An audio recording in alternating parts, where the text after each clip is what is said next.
In today's video, we talk about a somewhat provocative jigsaw puzzle produced by Games Workshop back in the mid-1980s.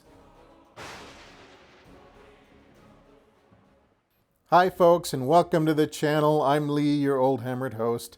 Today we're going to talk about a curious Games Workshop artifact from almost 40 years ago, the Slave Trader 750-piece jigsaw puzzle. Let's take a look here on the side panel. And it doesn't provide much information. There's nothing on the back, but on the side panel here it says Slave Trader, illustration by Jim Burns, Games Workshop, made in England, pieces made in West Germany. So it's probably a quality jigsaw puzzle. So back in May, we posted a flip through of a black and white 1985 Games Workshop catalog, which would have been printed after the release of Warhammer Fantasy 2nd Edition, but before the release of Warhammer 40k Rogue Trader in 1987.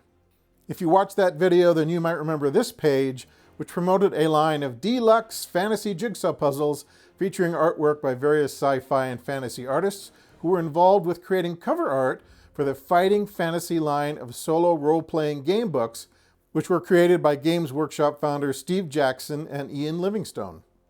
So I'm not sure if any of these illustrations were featured on actual Fighting Fantasy book covers, but since the artists were, quote, Fighting Fantasy artists, then they were already known to Jackson and Livingstone, who presumably licensed other pieces of their art for the Games Workshop jigsaw puzzles.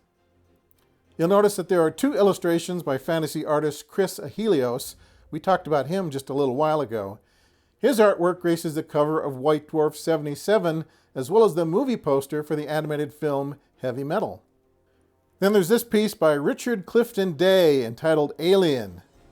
Blue Oyster Cult fans may remember that artwork from the BOC album Cultosaurus Erectus, which features a track called Black Blade, which was co-written by Michael Moorcock, author of the Elric of Melniboné novels. And then there's a piece by Hugo Award-winning artist Jim Burns, who also created cover art for the Fighting Fantasy books Freeway Fighter and Legend of Zagor. If I'm not mistaken, it looks like the Freeway Fighter illustration was also box art for the Games Workshop Battle Cars game. Okay, well, let's take a look at the puzzle here. There's really not much to see. It's a puzzle.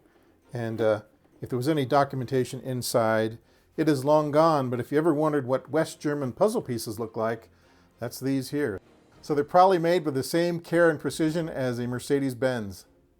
I got this on eBay for about 35 bucks shortly after we posted the 1985 GW catalog video, mostly because it is so inappropriate by today's standards that I'm sure GW Corporate would like to buy back all the surviving copies and launch them into space. I am purely speculating here, but what I suspect might have happened in 1985 is that GW, that is Jackson and Livingstone, simply contacted artists who had already been working with them on the Fighting Fantasy books and asked if they had any additional art that could be licensed for the jigsaw puzzles. Perhaps Slave Trader was simply available. And in GW's defense, this artwork isn't really that different from 1980s illustrations by Frazetta or Vallejo, or even Marvel's Savage Sword of Conan, which you could buy at a grocery store when I was a kid. So yeah, we could get into a big discussion about the female victim trope in sci-fi and fantasy novels, in movies, in comic books, in video games, on album covers, in romance novels, things of that sort. I'm not really qualified to get into all that. I mean, what the heck do I know?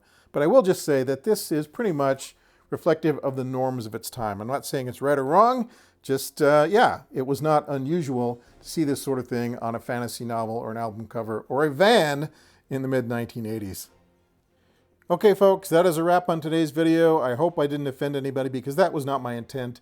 I'm simply reflecting on how things change, and sometimes stuff like this amuses me because things do change over time, and sometimes it can be a little bit embarrassing, especially if your company grows from being a small operation to a big corporation with a 700 million pound market cap. So yeah, GW, if you want to buy this for the right price, I'm available.